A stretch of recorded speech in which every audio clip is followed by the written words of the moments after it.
మరలా చిగురించబోతుంది. గొప్ప దినాలు నువ్వు చూడబోతున్నావు. నీ యేసుకు సమస్తము సాధ్యమే. గుడ్ మార్నింగ్ దేవుని ప్రియ కుమారుడా, గుడ్ మార్నింగ్ దేవుని ప్రియ కుమార్తె. Special good morning to you.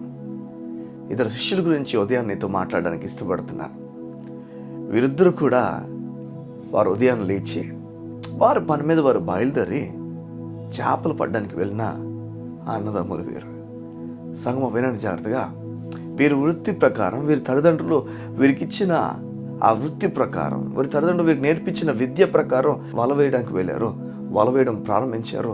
చేపలు వారు పట్టడం ప్రారంభించారు. అయితే దూరం నుంచి యేసయ్య ఒడ్డు నడుచుకొని వెళ్ళిపోతూ వారిని చూసి పిలిచి, రండి, మిమ్మల్ని మనుషులు పట్టే జాలరుగా చేస్తానని చెప్తాడు.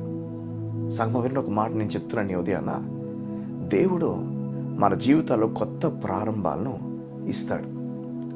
నీవు ఈరోజు ఏ పని అయితే చేస్తున్నావో ఆ పనిలో కూడా కొత్త ప్రారంభాన్ని దేవుడు ఇస్తాడు. అవును, నిజంగా ఈరోజు దేవుడు నేను పిలుస్తున్నాడు కొత్త విషయాల కొరకు. వీరిని ఎలా అయితే కొత్త విషయాల కొరకు పిలిచాడో నిన్ను కూడా దేవుడు పిలుస్తున్నాడు. నీకు చెప్తున్నాడు, ఇదిగో ఎలా అయితే వీరి జీవితంలో నేను కార్యం జరిగించాను, నీ జీవితంలో కూడా కార్యం జరిగిస్తాను. ఇక్కడ కార్యం జరగడానికి చేయాల్సిన ఒకానొక పని వీరిద్దరు చేశారు. లోబడి, నీ చిత్తమయ్యా, లోబడి నువ్వు అనుకున్నట్లుగా చేయ. వారు వెంటనే వారు వలలు విడిచిపెట్టి, వారు వాడను విడిచిపెట్టి, వారు పడవను విడిచిపెట్టి యేసుని వెంబడించారు. ఈరోజు నీ ఉద్యోగంలో, నీ వ్యాపారంలో, నీ పనిలో ప్రమోషన్స్ చూడాలని కోరుతున్నావా? గొప్ప విషయాలు నీ జీవితంలో జరగాలని కోరుతున్నావా? ఉన్నతమైన కార్యాలు చూడాలని కోరుతున్నావా? అయితే యేసు మాటకు లోబడిపో. యేసు మాటకు విధేయత చూపించు. బైబిల్ చెప్తుంది ఆయన మాట సజీవమైనది, బలము కలిగిందని. అవును, యేసయ్య మాట నమ్ముతున్నప్పుడు అది సజీవమైన మాట, అది నీ జీవితంలో పనిచేస్తుంది. చూడండి, బైబిల్ చెప్తుంది ఇజ్రాయేలు ఈ మాట యందు విశ్వాసం ఉంచలేదు కనుక వారి జీవితంలో కార్యం జరగలేదని బైబిల్ చెప్తుంది. వారు ఆ ఎడారిలో దేవుడు కలిసినప్పుడు, వారిని 40 సంవత్సరాలు నడిపించినప్పుడు వారు విశ్వాసం ఉంచిన వారితో వీరు కూడా విశ్వాసం ఉంచలేదు కనుక వారిపైన మాట పని చేయలేదు. అయితే మాట పని చేసినప్పుడు నీ పైన నువ్వు 30 అంతలు 60 అంతలు నూరంతలుగా ఫలించబోతుంది. ఒక సమయంలో బైబిల్ చెప్తుంది, ఇస్సాకు దేవుడు చెప్తాడు, ఇస్సాకు నువ్వు ఈ ప్రాంతాన్ని విడిచిపెట్టి వెళ్ళొద్దు, వెళ్ళాల్సిన పనులే నేను నిన్ను పోషిస్తాను. అలాంటి సమయంలో మొత్తం కరువు వచ్చిన సమయంలో, కరువులో అటు ఇటు వెళ్ళని సమయంలో బైబిల్ చెప్తుంది ఆ కరువులో బంధింపడిన వ్యక్తిగా, ఆ కరువులో భయపడకుండా ఆ కరువులో విత్తనం విత్తాడని బైబిల్ చెప్తుంది. చూడండి, విత్తనం విత్తాడంట. ఎలాంటి సమయంలో విత్తాడంటే చూడండి, ఎలాంటి సమయంలో అంటే కరువు ఉన్న సమయంలో విశ్వాసాన్ని చూపించాడు. కరువు ఉన్న సమయంలో నా దేవుడు పోషిస్తాడని చూపించాడు. అందుకనే ఇద్దరు శిష్యులను గమనించండి ఉదయాన్న. వీరు పడవను విడిచిపెట్టారు, వలను విడిచిపెట్టేశారు, వచ్చి యేసుని వెంబడించడం ప్రారంభించారు. చూడండి, జెన్యూన్గా నువ్వు యేసే కోసం నిలబడు, నీ హృదయపూర్వకంగా యేసు గురించి నిలబడు. ప్రమోషన్స్ నీకు రాబోతున్నాయి, గొప్ప కార్యాలు జరగబోతున్నాయి.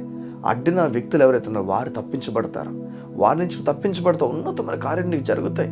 ఏవైతే ఇవి అడ్డుగోడలు అనుకుంటున్నా అవి విరిగిపోబోతున్నాయి. దేవుని మాట ప్రకారముగా లోబడిన ఇజ్రాయేలు మనకు తెలుసు. ఎరుకో కూల్చబడినప్పుడు వాళ్ళకి దేవుడు చెప్పిన ఒకానొక మాట, మీరు తిరగండి చుట్టూ, అంతే. మీరు తిరిగితే అవి కూలిపోతాయి. దేవుని మాట ప్రకారం వారు తిరిగారు, అవి కూలిపోలేదా చెప్పండి. చూడండి, బైబిల్ మనకేం చెప్తున్నాడు? దేవుని మాటకు లోబడిపోవడం, అంతే. ఈ ఉదయం దేవుడు నీతో మాట్లాడి చెప్తున్నాడు, నువ్వు లోబడ. ఏమని లోబడాలంటే, దేవా, నా పాపాన్ని మొత్తాన్ని తొలగించి నా నీతిమంతుని ఎదుటి నిలబెట్టావు.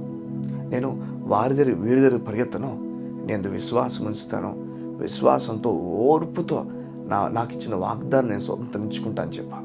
దేవుని కార్యాలను చూడబోతున్నావు, గంభీరమైన కార్యాలు చూడబోతున్నావు. ఇస్సాకు విత్తనం వేసిన వాడై 100% పంటను చూసాడని బైబిల్ చెప్తుంది. ఈ ఉదయం నేను చెప్తున్నాను, ఉన్నతమైన కార్యాలు దేవుడు నీ కొరకు చేయబోతున్నాడు. ఉన్నతమైన కార్యాలు నీ కొరకు జరగబోతున్నాయి. కళ్ళు మూసుకుంటావా? ఈ ఉదయం నీ గురించి ప్రార్థన చేయడానికి ఇష్టపడుతున్నాను. మా తండ్రి, నీ బిడ్డలకు ప్రమోషన్ వచ్చునుగాక, నీ బిడ్డలో జీతాలు పెరుగునుగాక, నీ బిడ్డలు వారి ఇంటి గురించి ఆలోచనలు ఏవైతున్నాయో, వారి జీవిత విషయాల గురించి ఆలోచనలు ఏవైతున్నాయో అవన్నీ కూడా జరుగునట్లుగా వారి జీవితంలో మేలు కలుగునుగాక. యేసు నామములో మేలు నేను ప్రకటించుచున్నాను. నీ బిడ్డలు నెమ్మది కలిగి అన్నీ స్వతంత్రించినట్లుగా వారికి సాత్వికమునండి దీన మనస్సును వారికి ఇవ్వమని అడుగుతున్నాం మా తండ్రి.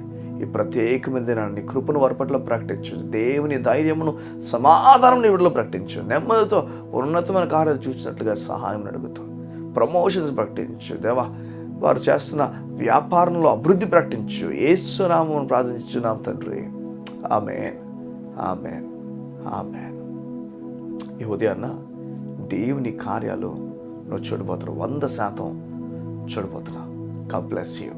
See you tomorrow.